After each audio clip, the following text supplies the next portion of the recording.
Olá, tudo bem? Estamos aqui para fazer mais uma aula online, abordando o tema sobre dor, né?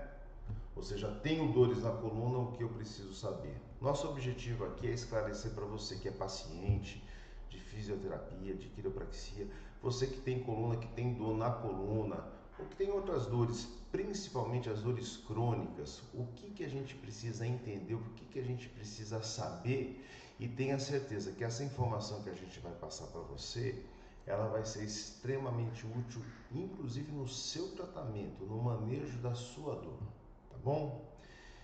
Então, vamos começar a nossa aula.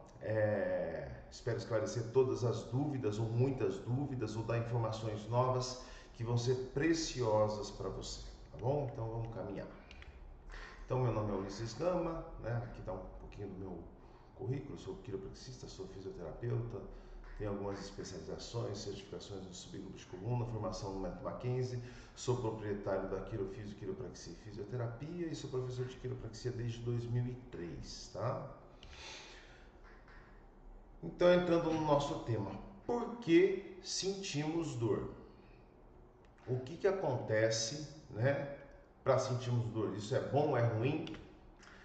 Isso pode soar estranho, mas um pouco de dor realmente vai fazer bem. Para mim, para você, para todos nós, tá? Isso com certeza. A dor é como um alarme interno que nos alerta de um perigo que o nosso corpo, nossa vida pode estar passando, tá certo? Então, ela tem como objetivo principal nos alertar sobre eventos muitas vezes externos, né, em relação ao corpo, mas pode ser interno também, né? Mas sobre alguma coisa que está acontecendo. A dor permite saber quando você está sendo mordido por um cão, por exemplo, né? Então, ela é um sinal de alerta, é um alarme que te explica, te mostra o que pode estar acontecendo, o que está acontecendo com você. Ou quando sua calça está pegando fogo, né? É um exemplo mais aleatório aí, mas faz parte da didática da aula. Mas com certeza a dor vai estar denunciando para você que está acontecendo alguma coisa errada naquele momento. E a dor, ela vai ser boa desde que te motive a se manter seguro, né? E cuidar de tudo que está acontecendo com o seu corpo. Então, ela é um sinal de alerta, ela está te avisando, é o seu corpo falando com você de uma maneira consciente. E isso que é importante a gente entender, que o sistema de dor, o sistema de monitoramento da dor, do entendimento da dor, ele é semelhante a outros sistemas que a gente tem. Então tem toda uma estrutura, um sistema para funcionamento em relação à comunicação da dor. Assim como a gente tem um sistema digestivo, né, para digerir os alimentos, você tem um sistema de dor também, que são os nervos especiais que denunciam problemas em nosso corpo. Assim como os outros sistemas, né? Tem momentos em que eles não funcionam corretamente. Quem que não teve um piriri aí, né? No sistema digestivo.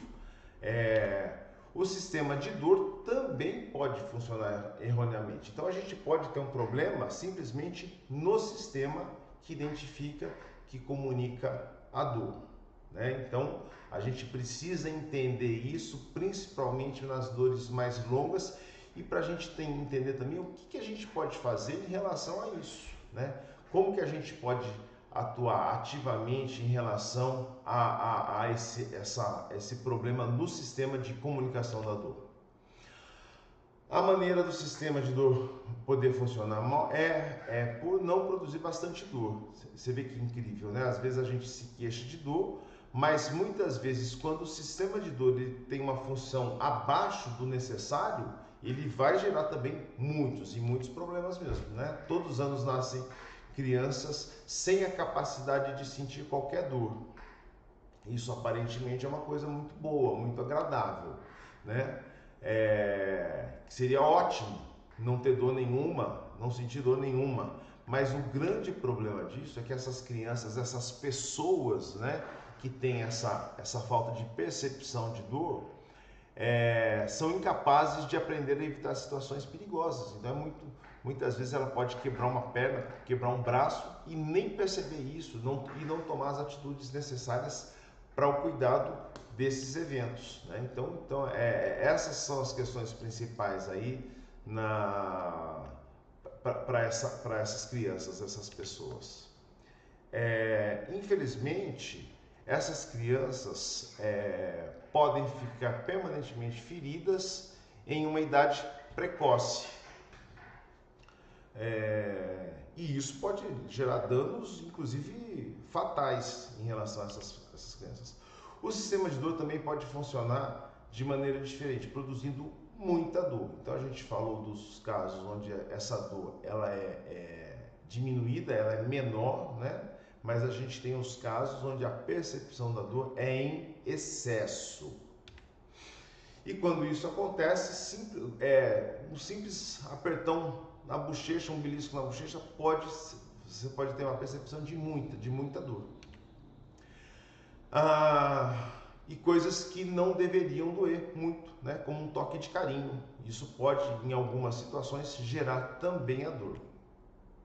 Ou um movimento normal do seu dia a dia, do seu cotidiano, onde você se movimenta cuidando da sua casa, fazendo o seu trabalho, e ele pode gerar dor também, né? Aí a gente já está se aproximando de uma rotina aí de 80% das pessoas que pode ter essa dor. Ou mesmo aquela dor espontânea que aparece aleatoriamente, né? Então é uma dor que muitas vezes não tem uma causa definida, mas ela também aparece. E o que realmente provoca a dor excessiva? Essa percepção da dor excessiva. A dor excessiva é causada quando os nervos do corpo tornam-se muito sensíveis, ou seja, eles têm uma resposta excessiva em relação ao estímulo que deveria ter, ele deveria estar monitorando realmente.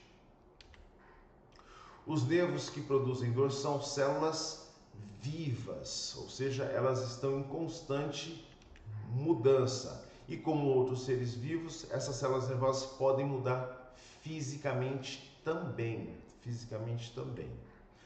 Nervos mais sensíveis se acendem facilmente, ou seja, com o mínimo de estímulo eles já podem acusar de uma maneira excessiva, né? Fazer uma comunicação excessiva em relação ao fato realmente acontecido. Se uma bola de boliche cair no seu pé, vai provocar bastante dor, isso com certeza, né? No meu pé, no seu pé, vai provocar bastante dor. Mas e se os nervos estivessem excessivamente sensíveis, onde até mesmo uma bolinha de ping-pong cair sobre o seu pé e também provocasse dor? Então a gente está vendo uma situação real, que seria o peso de uma bola de boliche provocando dor, isso naturalmente aconteceria, mas e quando uma bola de ping-pong provocasse dor?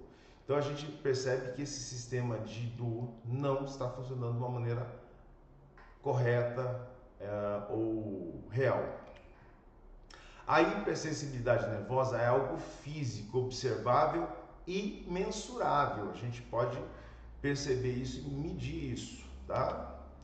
Assim, a dor excessiva não está apenas na sua cabeça, tá? Então você fique muito tranquilo, não é o conceito do que muitas vezes chamam é uma dor psicológica, é uma dor emocional, embora isso tudo a gente vai ver durante a aula, a influência que isso pode fazer pra gente, mas isso não é uma imaginação, esse é o principal ponto. Essa dor não é imaginativa.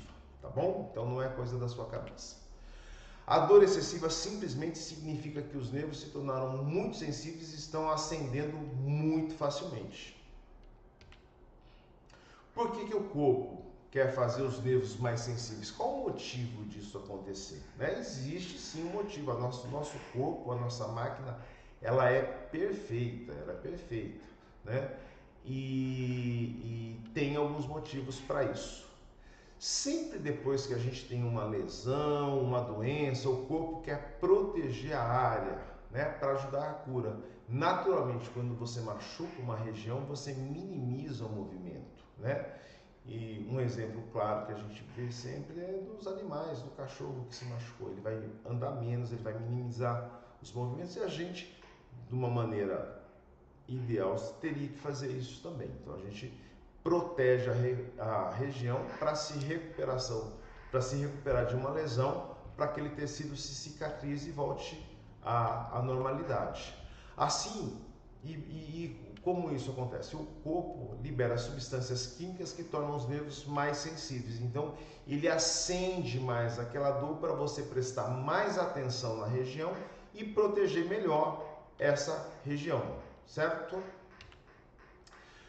Tornando a dor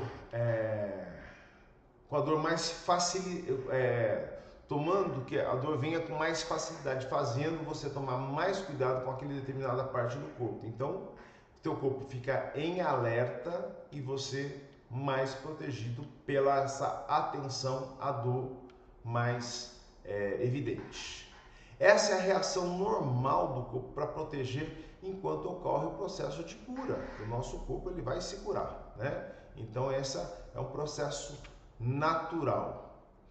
A hipersensibilidade protetora nervosa supostamente é para durar algumas semanas, ou seja, o tempo necessário para você aquele tecido se recuperar, para aquela doença se recuperar, tá certo?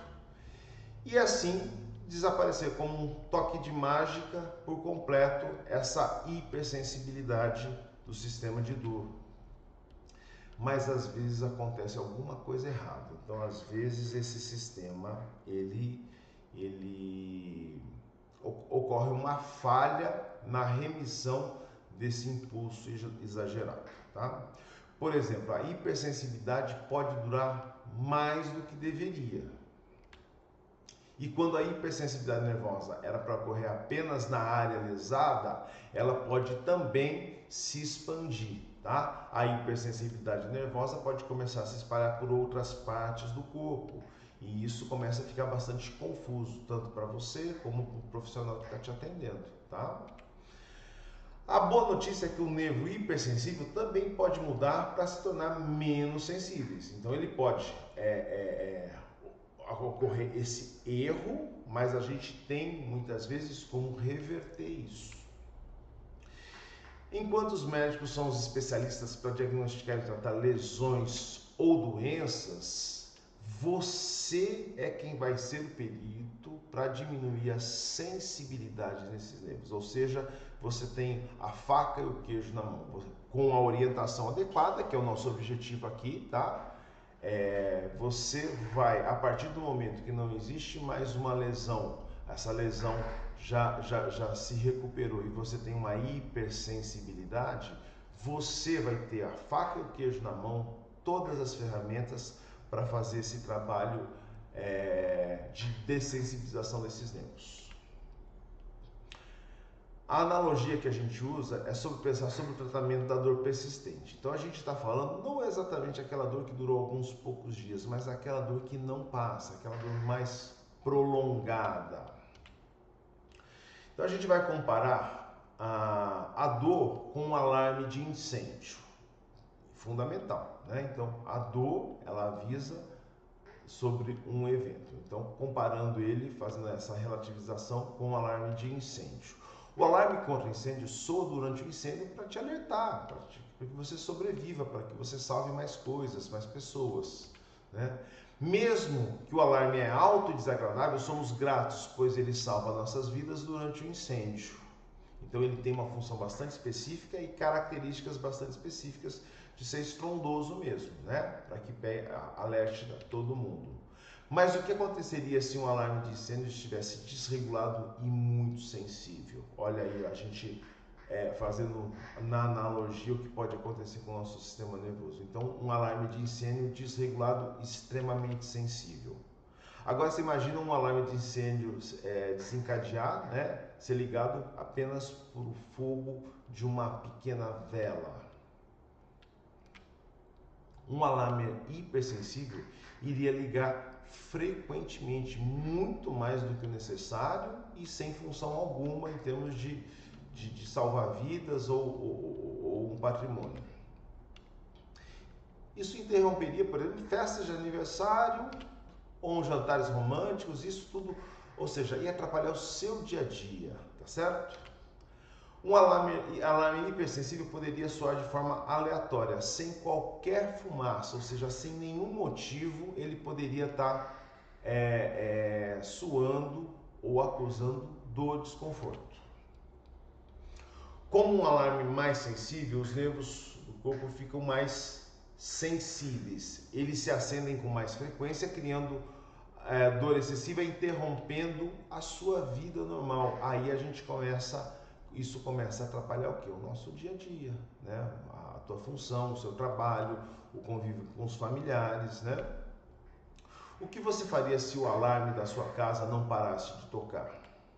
Primeiramente chamaria o bombeiro e a partir disso, né, se tiver incêndio, o bombeiro o apagaria. Mas se não houver fogo, ou mesmo após o fogo ter sido apagado, o alarme de incêndio não parasse de tocar. A providência seria, né, a orientação do bombeiro, na verdade, né, seria que o alarme é falso e recomendaria corrigir o alarme, pois estava muito sensível, dando informação incorreta.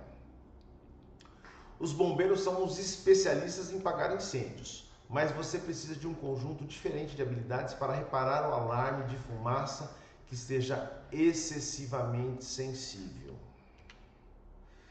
Tratamento de dor persistente é semelhante ao reparo de um alarme de incêndio quebrado.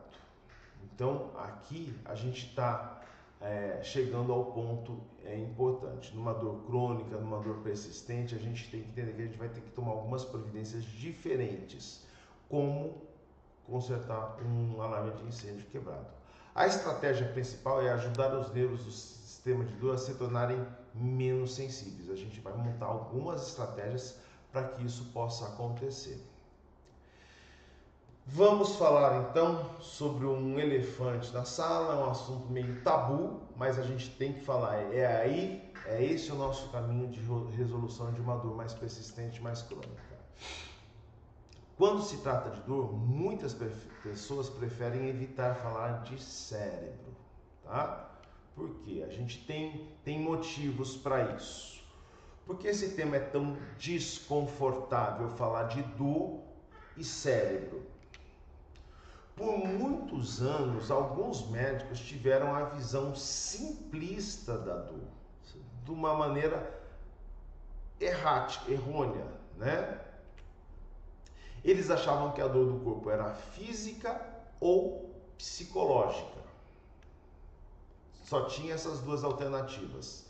Se o médico não descobrir sua dor, isso significa você está apenas imaginando a dor ou você tem dor porque você é louco. Aí a gente chega nesse ponto, né? Que graças aos estudos atuais, às informações que a gente já percebe que isso é uma falácia, foi um equívoco inicial, né? Mas hoje a gente já tem informações para entender muito melhor isso aí. Muitas vezes o profissional da saúde diz, de acordo com os testes, você não deveria estar com tanta dor. Isso deve estar na sua cabeça, tá? Só um detalhe, tá, gente? O que a gente sabe hoje, além de testes e exames, a maioria das dores não tem uma correlação com o exame de imagem, seja ele raio-x, ressonância magnética, tá? Então você não acha o motivo. Na verdade, por exemplo, a dor lombar. Das dores lombares, apenas 5% das dores lombares você vai achar uma correlação imediata com os exames de imagem com o que você sente. Os outros 95% são outros fatores diferentes disso, que não estão relacionados aos exames de imagem. Então você vê a complexidade de você levar a ferro e fogo a percepção de que o exame, né, o exame de imagem, ele é relevante para isso. O exame de imagem, ele é importantíssimo para saber se existe alguma coisa mais grave e no meu caso, que eu sou quiropraxista e fisioterapeuta, existe uma contraindicação no meu trabalho. Mas a partir do momento que você passou pelo exame de imagem e não existe essas contraindicações, aí sim é a importância dele. Mas ele não correlata a sua dor ao achado do exame, tá bom? E o conselho, nesses casos, antigamente, né, era apenas procurar um psicólogo, porque Eu tenho dor por causa da raiva, que eu não tenho nada, nenhum achado comprovado nos exames, nas avaliações, tá? Então, isso é o que se fazia antes. E quando os médicos pensavam em descobrir o problema, a dor era física. Então, a gente tem sim essa visão de que pode sim existir um problema físico. A gente muitas vezes relata ele como um problema mecânico. Isso, a fisioterapia, a terapia manual e o exercício tratam sim problemas mecânicos, tá? E se a dor era física, precisava de um tratamento físico. Aí no caso, a terapia manual que a gente está vendo, ou exercícios, tá? O exercício também vai ser uma terapia física, embora tanto a terapia manual como o exercício físico ele tem duas vias, não, tem muito mais, mas duas vias principais de acesso a tudo isso que a gente vai comentar nessa aula. Então, por causa dessa visão ultrapassada, qualquer menção à palavra cérebro pode causar um mal entendido imediato, né? Você está dizendo que minha dor é imaginária? Como você ousa, né? É um constrangimento isso. O cérebro, eu não, minha ressonância magnética mostra algo em minhas costas, ou seja, tem um achado lá e eu tenho a dor, mas como eu falei para vocês, muitas vezes não está correlacionado uma coisa com a outra. A ideia da dor é psicológica ou física é falsa e precisa ser jogada para fora. Então, a sua dor não é psicológica ou física puramente. A gente tem um misto disso, tá bom? A ciência tem mostrado que toda dor envolve dois componentes: sinais sensoriais e nervosos do corpo e complexa análise e interpretação do cérebro. Olha só que coisa interessante. Então a gente tem sim o mecanismo dos nervos que identificam e a gente também tem uma interpretação daquela dor. A gente tem como se fosse um algoritmo para entender o que está acontecendo ou não para te dar a informação final. Quando os nervos do seu corpo detectam um perigo, eles enviam um sinal para o cérebro, tá certo? Então esse é o processo natural que acontece. Mas os nervos do seu corpo, não basta tocar um sino no seu cérebro. Então ele não é automaticamente, ele já vai causar a informação ou a precipitação necessária. Em vez disso, seu cérebro, sem que você saiba disso ou perceba, primeiro passa por um tempo analisando os sinais nervosos. Olha só que interessante. Então, naturalmente, sem você saber, isso não é consciente, isso acontece automaticamente. O seu cérebro vai analisar, sim, os ocorridos e para dar, vamos dizer assim, a informação final para você de como proceder. Em base em vários fatores, seu cérebro pode criar uma sensação de um pouco de dor, muita dor ou nenhuma dor. Isso provavelmente você em alguma vez na sua vida já experimentou isso. Mesmo com uma lesão física, é o cérebro que determina a quantidade de dor que você sente. Então a gente tem uma lesão real e o cérebro ele vai modular essa dor a partir dessa interpretação do evento ou do fato. Se você acha essa ideia estranha, você não está sozinho. Realmente é uma novidade para todos nós, né? E é um pouco estranho, mas a gente vai entender através de alguns relatos, né? Por milhares de anos, ninguém sabia sobre o papel ativo do cérebro para criar a sensação da dor. A gente não sabia, simplesmente não sabia, não tinha essa informação. Isso só foi descoberto recentemente com a invenção de máquinas de escaneamento do cérebro, onde eles mapeiam dinamicamente a função cerebral. Agora sabemos que o cérebro desempenha um papel importante em cada condição de dor. Mesmo quando a dor é uma lesão física ou uma doença, assim o tratamento da dor precisa também tratar o papel do cérebro na dor. Então a gente tem que tratar o tecido lesado, se existe uma lesão, né? Ou a doença instalada, se existe a doença, mas a gente também precisa tratar o sistema de percepção da dor do cérebro. A dor, ela é estranha, a gente vai entender isso. Pequenas lesões como a mordida de um bebê, aqueles dentes fininhos, né? Às vezes são bastante doloridos.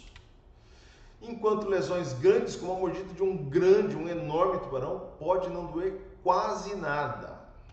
E isso se deu com o evento de 2003 com a surfista Bethany Hamilton. Ela estava surfando, né? Ela foi atacada por um tubarão de 5 metros. Você imagina um monstro desse atacando essa moça. E numa entrevista dada, ela disse: eu apenas estava em estado de choque, não senti nenhuma dor e me sinto sortuda por isso. Talvez teria sido pior se eu estivesse com muita dor. Então, ela teve o seu braço arrancado, decepado, e ainda assim não sentia dor. Como que isso é possível, não é mesmo? Como pode uma mordida de um bebê doer mais do que a mordida de um tubarão? Como isso pode acontecer? O cérebro pode liberar produtos químicos que afetam a dor. Para reduzir a dor do cérebro, o cérebro derrama produtos químicos que desligam as mensagens nervosas na área lesionada. Olha só, então existe uma reação desse sistema nervoso central do cérebro através de uma química que ele pode desligar a percepção dessa dor. Por exemplo, pisar em uma taxinha é doloroso, e é muito doloroso, né? Mas se você estivesse fugindo de um leão, pisar em uma taxinha, isso provavelmente provocaria nenhuma dor, né? Um evento, uma situação diferente de você estar simplesmente em casa pisar na sua taxinha, talvez você pule de dor, talvez você caia pela dor. Mas se você tiver um leão atrás de você, você não vai nem perceber que você pisou nessa taxinha, tá? Então começa aqui a nossa relação, nossa interpretação dessa questão da dor. Durante uma emergência, como escapar de um leão, o cérebro precisa se concentrar na sobrevivência. Isso é o instinto de sobrevivência nosso, é o mais evidente aí em tudo. O cérebro não quer ser incomodado com uma pequena lesão no pé. Pela questão da sobrevivência, né? Isso é totalmente irrelevante em relação à nossa vida. Assim, o cérebro ativa um sistema de redução da dor interna. Produtos químicos do cérebro são liberados e desligam mensagens nervosas da dor relacionadas com o seu pé. Isso ajuda você a escapar do leão sem ser distraído pela dor. Ou seja, você não vai nem perceber essa dor em relação ao evento que você está.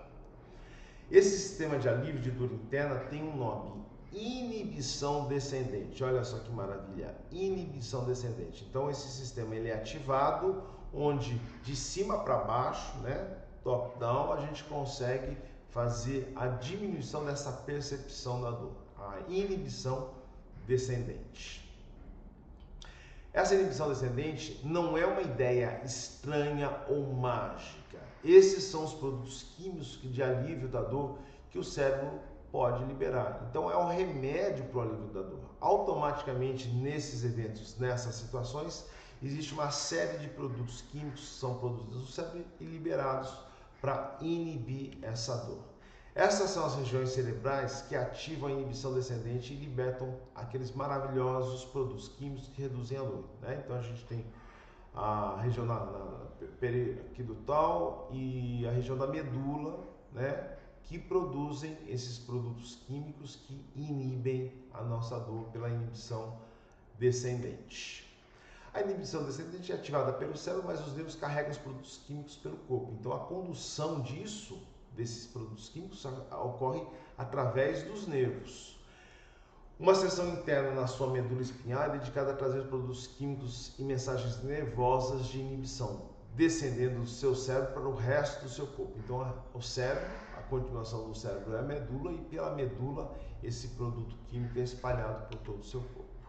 Esse produto químico fica entre os nervos, bloqueiam as mensagens sobre os danos corporais e inflamação. Então, nessa imagem aí a gente está vendo dois neurônios, né? A gente tem o espaço entre eles, que a gente chama de fenda sináptica, que a transmissão de um nervo para o outro se dá através da secreção de um agente químico. Essa secreção do agente químico nessa fenda sináptica é justamente esse produto produzido pelo cérebro, distribuído pela medula e pelos nervos, que vai inibir a transmissão da informação da dor. Aí ela para, ela não vai para frente, tá? Ela para aí. Curiosamente, até mesmo os animais têm essa inibição descendente, né? Dos ratos a gente sabe isso desde 1970 e dos peixes desde 2013. Felizmente, existem maneiras mais fáceis de ativar esse sistema de alívio de dor do que ter um leão correndo atrás de você, tá certo? Então a ciência está mostrando pra gente que existem outras maneiras que a gente possa fazer essa função dessa inibição descendente. E aí essa inibição descendente, ela deve ser o seu melhor amigo. A gente precisa, eu digo você, eu também, né? Eu também tenho dor eventualmente. A gente tem que entender que essa inibição descendente, ela é o melhor amigo nosso. Ela é o que nos dá suporte. A gente tendo a consciência dela, a gente vai aprender como usá-la ao nosso favor. Se você tem uma lesão antiga que não para de doer, a inibição descendente faz com que a lesão seja menos dolorosa. Se você tiver nervos hipersensíveis, a inibição descendente poderá acalmá-los.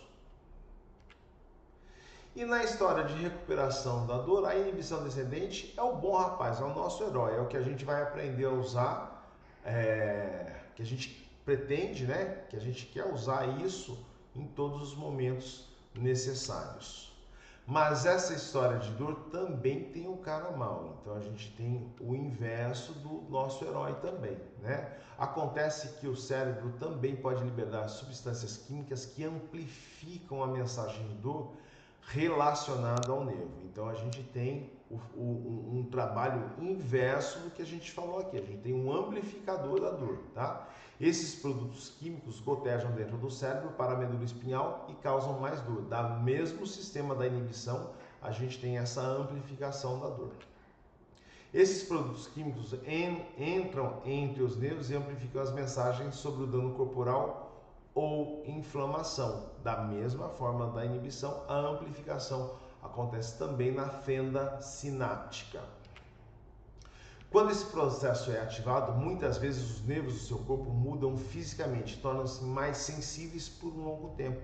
Ou seja, a transmissão daquela informação de dor, ela é prolongada. O sistema de amplificação da dor interna é chamado de facilitação descendente. Então, esse outro sistema que vai que seria, como a gente já falou, né? Inicialmente, nos momentos iniciais da lesão, ele vai te dar uma atenção especial para você se cuidar. Se ele fica permanente, essa facilitação descendente já começa a nos atrapalhar, porque o tecido já se recuperou, já se cicatrizou ou já se curou, e ainda assim essa facilitação descendente permanece, né? Ela pode fazer uma pequena lesão, possa doer muito. Então, muitas vezes a percepção da dor, a dor que você tem, ela é maior do que realmente é. E ainda a facilitação descendente pode fazer uma lesão antiga continuar a doer muito tempo, mesmo após a lesão ter sido cicatrizada, como a gente comentou. Facilitação descendente pode até mesmo fazer os nervos ficarem hipersensíveis sem qualquer prejuízo, ou seja, sem evento nenhum, sem problema algum, ele pode estar provocando dor, a percepção de dor.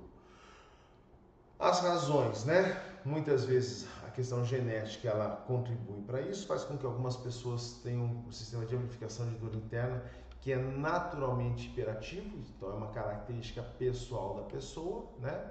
O aumento de risco de desenvolver dor persistente após uma lesão, cirurgia ou doença, isso vai acontecer com essas pessoas, né?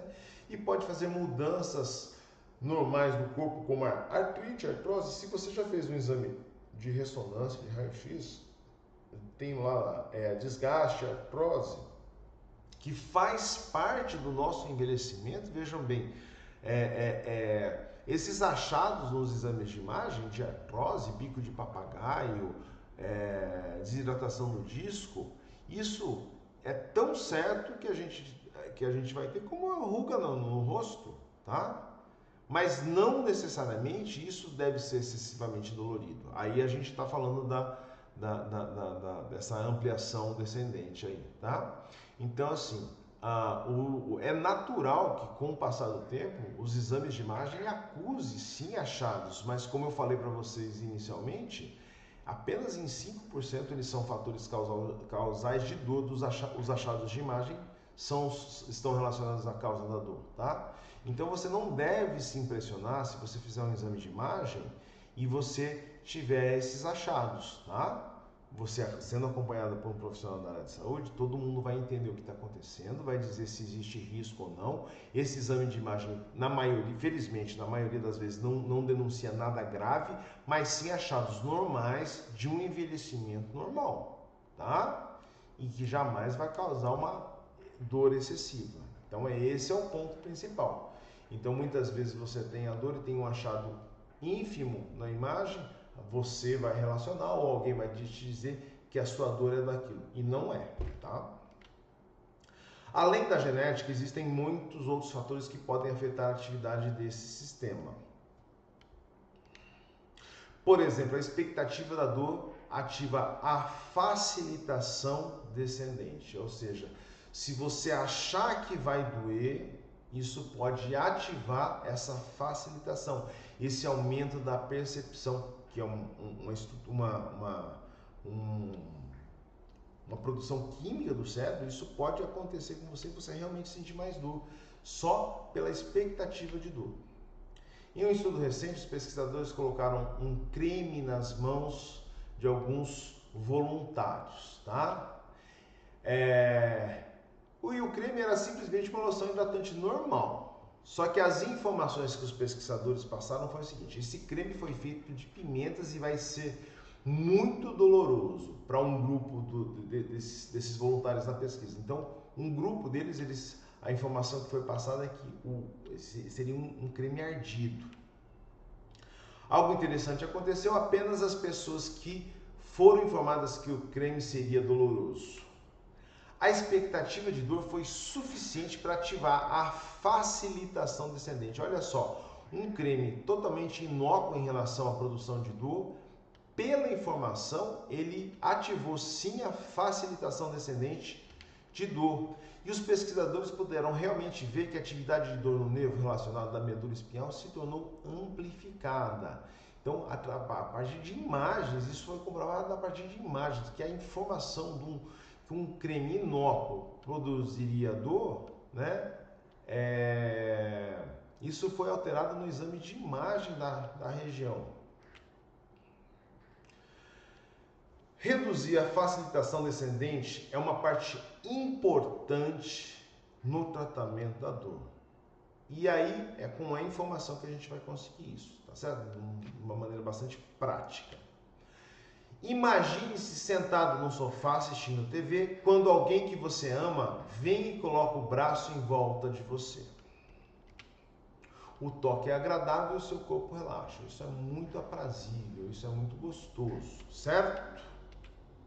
Agora vamos mudar um pouco a história num cenário parecido, que seria essa sala de TV também, né? Imagina se você estiver sozinho em casa assistindo um filme de terror com as luzes apagadas e de repente você sente um braço no seu ombro. Isso provavelmente ia ser bastante desconfortável, fazer você pular e gritar, tá certo? Então, o mesmo toque torna-se muito diferente dependendo do ambiente e o seu redor. Se você está num ambiente controlado, protegido, amoroso, ou um ambiente onde você está vulnerável e você está se sentindo ameaçado. É o cérebro que decide quão bom ou ruim é o toque que sente, com base na situação que nos encontramos. Olha só, o cérebro ele vai processar as informações e te dar a interpretação final. Olha só que coisa incrível e extremamente interessante. Outro exemplo é cócegas, né?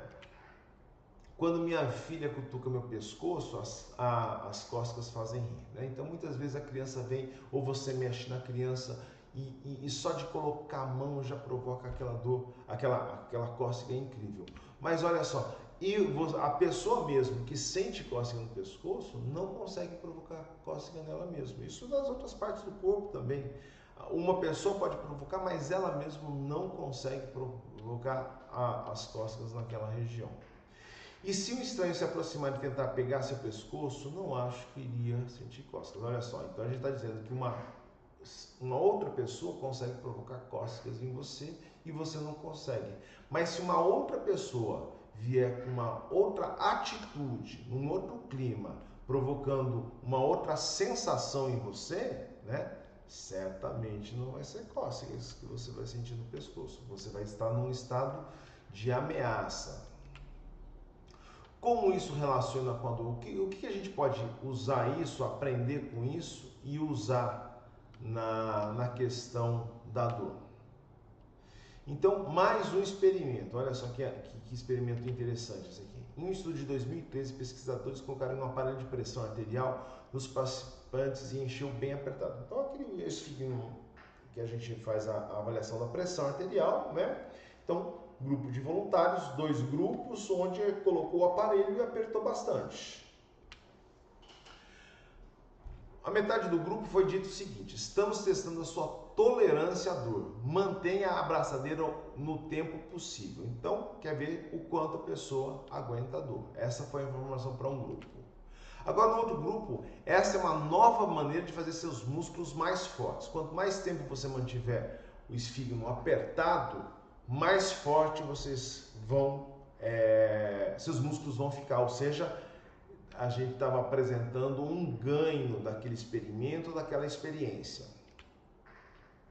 Então, os cientistas perceberam alguma coisa incrível. No grupo que foi dito, isso é bom para os seus músculos, manteve a abraçadeira 50% mais tempo, porque eles acreditavam que estava tendo um ganho em relação àquilo, né? E apenas para este grupo, os cientistas observaram que o cérebro lançava um poderoso produto químico de alívio da dor. Então a informação foi interpretada de uma maneira e a reação do cérebro e da química, da fisiologia do organismo foi de alívio da dor. Mas como que isso pode acontecer? A explicação verbal mudou significado dos sinais nervosos, ou seja, isso significa que meus músculos estão ficando mais fortes. A explicação verbal simplesmente já mudou a percepção da dor em consequência de uma alteração bioquímica. Olha que coisa incrível isso. Quando o cérebro interpreta os sinais nervosos como uma dor não sendo ameaçadora, ele libera substâncias químicas para diminuir essas mensagens nervosas. Esses sinais nervosos não representam uma ameaça. Assim, vamos ativar a inibição descendente e desligar. Eu quero relaxar aqui. O oposto também é verdadeiro. A gente está vendo o lado bom da coisa, né? Mas aí é o lado mal, o lado que nos prejudica. Quando os sinais nervosos representam uma ameaça grave, o cérebro procura ao máximo informações sobre a ameaça possível. Assim, o cérebro libera produtos químicos para amplificar esses impulsos nervosos, ou seja, isso é sério, precisamos de uma proteção extra. Ative a facilitação descendência, ou seja, tome uma atitude mais rápida e resolutiva em relação ao que você está tendo. Na maioria das vezes, quando você ameaça ter dor, você não sabe o que está causando, né? Então, muitas vezes a gente tem dor e não sabe exatamente o que está acontecendo. A gente ignora o evento ou fato causador. Você pode pensar sobre as possíveis causas. Devo ter levantado algo muito pesado num dia anterior, na terça-feira. Você vai procurar um profissional da saúde, né? Esse é o ciclo natural que as coisas vão acontecendo. E quanto mais informações sobre o problema, a compreensão do problema muda. Então, olha só, conforme você vai alimentando de informações o nosso CPU aqui, a interpretação do problema vai ser alterada. Muitas vezes, infelizmente, muitas vezes a gente ouve essa afirmação: uau, é osso no osso, você tem uma espinha de uma pessoa de 99 anos. Essa é a pior informação que você pode receber sendo paciente de uma dor nas costas, por exemplo. Porque a gente já sabe que essa informação, em relação a um exame de imagem, ela não é verdadeira. Mas quando a pessoa diz isso, te informa isso, certamente ela está te prejudicando, né? Porque ela vai estar apontando um risco e estimulando uma facilitação descendente. Olha só como as coisas são, tá certo? O seu corpo está completamente fora de alinhamento, também uma informação equivocada, né? Eu sou quiropraxista, sou fisioterapeuta, eu jamais uso a informação de que a gente precisa alinhar o seu corpo ou colocar o osso no lugar ou qualquer coisa assim. Simplesmente a gente restaura uma função ótima, né? A gente, a partir de uma avaliação mecânica, a gente identifica as regiões que não estão movimentando de uma maneira plena, a gente devolve essa função ótima e também vai inibir, né? De uma maneira de extremidade para a parte central, a gente vai estimular a inibição da dor. Ou então a informação incorreta, né? Eu sempre brinco, sempre tem a doutora vizinha, né? Então aí duas vizinhas conversando, meu marido está com muita dor, a dor corre aqui, vem para a perna, aí a outra fala assim, eu sei o que é isso, é hérnia de disco, é gravíssimo, meu marido já teve, né? E muitas vezes não tem nada a ver com isso, é uma informação equivocada, né? Eu tive essa dor uma vez, foi uma hérnia de disco, e aí começa a procurar no Google o que faz com a hérnia de disco e acha que tem que fazer a cirurgia, e aí vai, né? Aí aquele caos sem fim. Seu cérebro sempre lembra o que você passou e o que causou o problema. O cérebro passa a armazenar essas informações para sempre. Então, olha só, as informações são acumulativas. E muitas vezes a gente tem a percepção de que a gente pode ser quebrado, que a gente é frágil e pode ser danificado, tá? Muitas vezes a informação que chega até nós é isso, que a nossa coluna é frágil, que o nosso corpo é frágil, tá? Existem várias situações que isso pode acontecer, na verdade são poucas as situações, mas eu sempre brinco nessa explanação, quando eu converso com o paciente, quando eu converso com os alunos, né? Se você acha realmente que o nosso corpo é frágil, eu sempre brinco, você já viu uma luta de UFC, né? Onde o embate é fortíssimo, a força é extrema, tá certo, são pessoas muito bem preparadas, mas o que eles passam lá, as provas que eles passam, um corpo frágil não suportaria, né? A gente não é atleta, a gente não é como eles, mas também a gente não é frágil, não, tá? A sua compreensão do problema pode afetá-lo de diferentes maneiras, como a gente já viu nas pesquisas e aqui a gente está reforçando. Então, a compreensão do que está acontecendo com você, ela pode, sim, afetar de diferentes maneiras, né? Pode influenciar as suas decisões da vida, né? Ou seja, eu não posso fazer nada porque a minha coluna é frágil, ela é instável, então eu não posso carregar um mínimo peso, eu não posso fazer uma caminhada, não posso fazer uma compra porque minha dor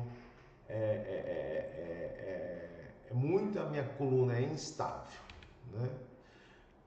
Muitas vezes tem a informação, eu tenho 35 anos e uma coluna de 99, né? E às vezes, eu não devia ter feito esporte, eu não devia ter feito basquete, eu não devia ter trabalhado com peso, eu não devia ter carregado aquele peso. Então tudo isso vai alterando as suas emoções e piorando a situação da questão da dor. Eu tenho a dor porque estou fora do alinhamento, então preciso de um profissional para colocar tudo no lugar. Isso a gente já falou aqui, isso não é uma realidade, não existe desalinhamento. Você pode sim se utilizar de um profissional para um atendimento com exercícios, com terapia manual, isso existe comprovação científica sim, de que isso existe um efeito, né? Mas aqui a gente está buscando, dentro dessa aula, te dar um entendimento maior do que você pode fazer em relação a isso, né? Para a escolha de um melhor tratamento. A maneira que você entende a sua dor pode afetar a quantidade de dor que você sente. Então, aquela famosa pesquisa no Google, né? Que vai te trazer informações e o pior é que você não vai conseguir nem interpretar essa informação, né? Então, vai dizer que você tem isso ou tem aquilo e pode, nessa percepção de medo, pode piorar tua avaliação da dor. E lembrando que as informações são acumuladas, né? Elas são acumuladas, ficam registradas e pode estar influenciando de uma maneira negativa. Negativa no sentido de que aumentar a sua dor, tá? E quando você aprende que sua dor representa uma ameaça séria para o corpo, quando você tem essa percepção, né? Seu cérebro responde derramando colicistoquinina e amplificando as mensagens nervosas de dor relacionada com a partir da parte do corpo que ameaça. Então, quando você se sente ameaçado, existe uma alteração emocional, alteração no seu cérebro e, consequentemente, bioquímica. Olha só a influência que isso vai fazer com você, né? E o que realmente faz a sua dor e que certamente vai fazer a sua dor piorar. No entanto, quando você aprende a causa da sua dor não é algo muito perigoso, e esse muito perigoso, você vai ter que passar por um profissional da área da saúde, né? Para interpretar o teu caso, te dar uma informação correta em relação ao que se passa com você, para que isso possa andar dessa maneira. Os resultados mostram alterações normais relacionadas à sua idade. Está um pouco irritado e sensível, mas com o tempo, um movimento suave, os sintomas devem começar a se acalmar. Essa é uma informação dentro de um quadro real, né, que é pertinente. Essa informação para você, se você já foi meu paciente, você passou por aqui, a gente exclusivamente trabalha nessa linha. Jamais eu evito até usar nomes de patologias, porque isso pode relacionar com uma informação que você já tenha e aumentar esse processo de dor e desconforto. Eu realmente evito nome de doença. A gente explica mais ou menos dessa maneira aí com vocês e é o que todos os profissionais da saúde que lidam com isso deveriam fazer, tá? A partir dessa informação correta ou real, o cérebro ativa a inibição descendente e lança produtos químicos de alívio naturais de dor. Então, olha só, a partir daí existe assim o efeito emocional e consequente bioquímico de inibição da dor quando você vê que você está inseguro, e é uma realidade muitas vezes. A partir do momento que você entende o caso da pessoa, o profissional já tem uma experiência em lidar com aquele problema, é uma coisa bastante simples, né? Aí a gente tem um experimento de 2004, né? Uma mulher de 36 anos que tinha dores nas costas há 4 anos, né? Que teve início depois de uma queda no trabalho. Então ela fez exercícios, né, dentro do aparelho de ressonância magnética, e os cientistas gravaram a região de ativação de dor do cérebro dela, tá? Enquanto ela fazia exercícios, simplesmente com uma dor de 4 anos que ela caiu. Em seguida, eles pegaram essa mesma pessoa e por 2 horas eles fizeram uma aula, uma educação, como a gente está fazendo aqui, tá? Alguma coisa semelhante a isso. Explicando para a mulher uma perspectiva mais precisa e menos ameaçadora da condição da dor. Então, explicando que ela não tinha nada de grave. Isso, apesar de ser uma dor longa, não significava que ela tinha uma lesão, existia uma alteração na percepção, poderia ter uma alteração na mecânica também, mas a informação, eles trabalham basicamente com informação com essa pessoa, né? Dizendo a sua dor é o resultado de uma hipersensibilidade do nervo desencadeada pela queda, sua coluna não é frágil ou está em perigo e você deve se sentir confiante e seguro em se mover. Quando a mulher voltou na ressonância e fez os exercícios mais uma vez, a maior parte da atividade do nervo relacionada à dor do seu cérebro desapareceu, ou seja, simplesmente com a educação em dor, que é o que a gente está fazendo aqui, né? Isso já foi suficiente para diminuir a dor e a sensibilidade dela. Muitos outros estudos também têm demonstrado que a mudança, mudando sua compreensão de sua dor, pode ter efeitos positivos, né? E essa inibição descendente, essa informação positiva pode durar até 3 meses, né? Só com informação. Então, como é que você pensa sobre a sua dor? Né? Então, nesse momento, a gente está numa fase dessa aula de reflexão. Como é que você está pensando, sua dor? O que você acha que você tem? Qual a informação que você tem? Com quem você está pegando essa informação? Tá? Você acha que a sua dor é simplesmente a partir de um corpo frágil ou um dano, né? Um problema irreparável? É essa a percepção que você tem? Você acredita que a quantidade de dor que você tem é igual ao tanto de dano tecidual e inflamação dentro de você? Ou seja, você tem um exame de imagem que tem uma lista de... Entendam o seguinte, depois dos 40 anos, todo mundo que fizer um exame de imagem vai ter uma relação de achados enormes. Isso é normal, isso é natural, é assim mesmo. Mas não necessariamente esses achados dos exames de imagem vão ser os fatores causais de dor. Tá? Então, se você acha que a dor que você tem está diretamente relacionada aos achados do exame de imagem, não está correto. Na maioria das vezes não está correto. Tá? Você acha que enquanto a sua ressonância magnética ou raio-x mostram danos, a sua dor não vai embora? Ou seja, você precisa...